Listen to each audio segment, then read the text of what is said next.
In the first part of the video, you have seen how we will search for a supplier or a manufacturer to import the CNC router machine. Also, how to communicate with those people, and also to check their credentials, and what all points you have to check. All these informations we have looked in the first part of this video, how to import a CNC router machine from China or any other countries. In this part, the second part of this video, we will be covering on what all the prerequisite of before for a company or a firm before to import a CNC router machine. What all things you should prepare before importing a CNC router machine, and also what all documents we required to clear the machine once shipped to our country. And also we will be talking about the clearing and forwarding agents. So these all points will be very useful for you to import any CNC router machine from China or any other country. Okay. So now we will see what all prerequisitiveness, what all things you should be ready as an importer. If you want to have a proper procedure, if you want to do continuous import on different items, then better you register your company as a firm, as a company, or a proprietorship or a partnership or legal way you can register it. Your firm, you can register it, and then you must have a GST registration number in India as a firm. Then go for import export certificate, code certificate. Then you must have a import export code for importing material from other countries.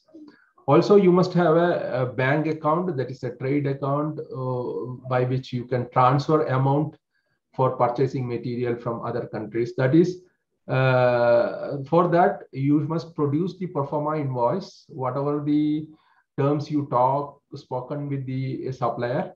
Those terms you put all together. What is the machine, or what all specification of the machine, and their make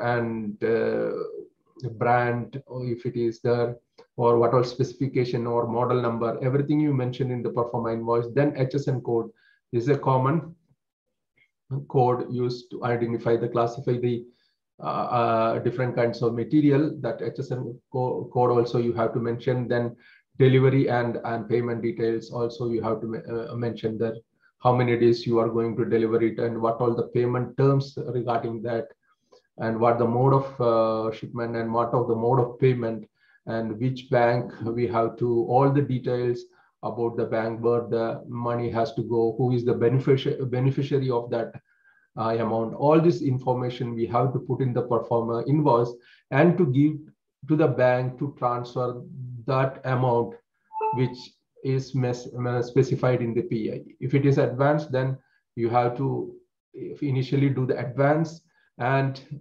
have to get the slip, transaction slip. Also, we have called it a SWIFT copy to the supplier or manufacturer. The SWIFT code is something that in international bank code, where we can transfer amount to other country. There is a code called Society for Worldwide Interbank Financial Telecommunication. This is the short form of this SWIFT. So there is like an IFSC code, what we use in our country to transfer to identify the other bank. Okay. So there all different bank branches, they have their own IFSC code like that. SWIFT code also related to banks in the other country. So we have to mention the SWIFT number, SWIFT code, and everything in the pro forma invoice. So the bank will transfer the amount and will provide the bank transaction slip or the SWIFT copy. This copy we will sent as a proof of our transaction, our transfer of money to the manufacturer or supplier, so that he can start production or can send material as per the terms laid out in the perform invoice for the sales order. Okay, so now we will see what all documents we must have to clear the shipment at the importer spot. So we have to see what all documents is required for that. So this is the documents which will be asked. So once, okay, you have done all the payments and they finally send the material, then the material will come to our port in India. Okay, that time what all documents you require to clear the shipment. So you must this document will be provided by the supplier or the manufacturer, so that you have to ask for the supplier. While once the material is sent, you ask for the documents. These are the documents I am mentioning here, as the one is sales order, then commercial invoice, then the packing list, then insurance certificate, then certificate of origin to show that that material is manufactured in that country only. Then bill of lading, that is a proof of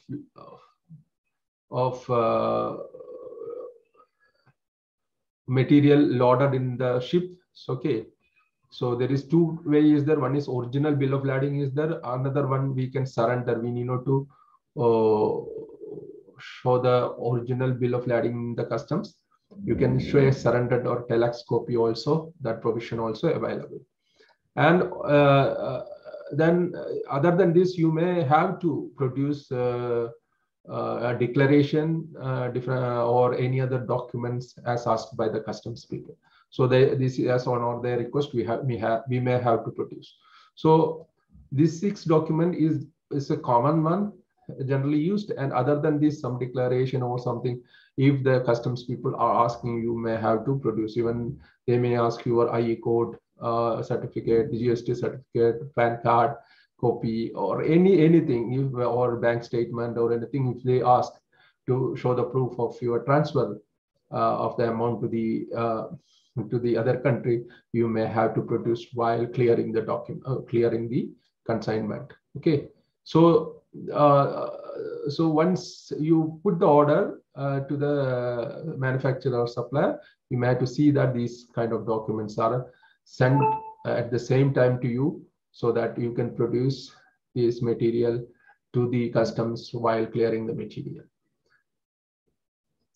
Now we will see what are the cost involved, because once you go for importing the machineries, we always so attracted seeing the values or the cost that displayed in different trade portals, and we will see that what if when we compare the prices in India, we may find it very cheap like that. Okay, but altogether, if you have to import the material and get that material in our country, it will take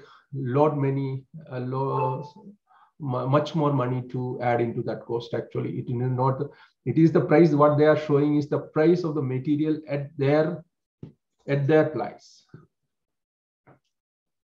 Sorry.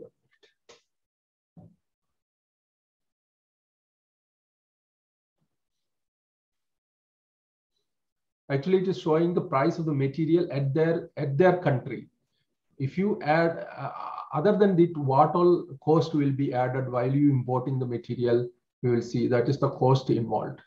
So what is the cost showing is that cost of the machine at the factory, that is X work price. What they call is that the price you get the machine in their factory.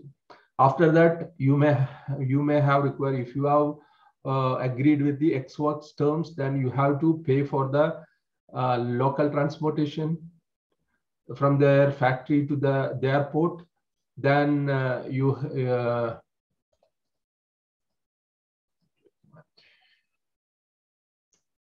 Then other than this, you may require the documentation and handling charges at the airport, then shipping and liner charges.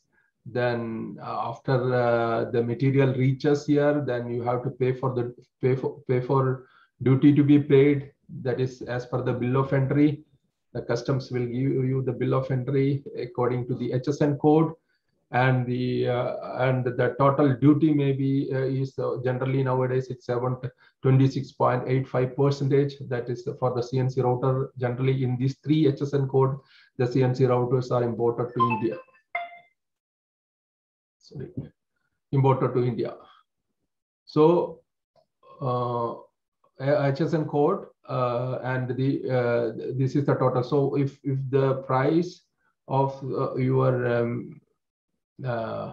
another 30% of the cost will be added actually. Okay, so that is the total duty you have to pay. This is calculated according to your CIF pricing. Okay, so maybe this will be included.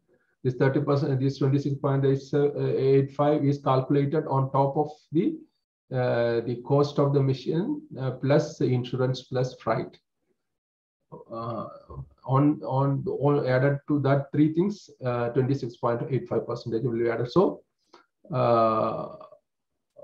again, the machine price at your place will be much more. Okay. Also, you have to look for the unloading, and here also you want the material handling cost and the local transportation cost. And also, if you have to pay the CFS charges.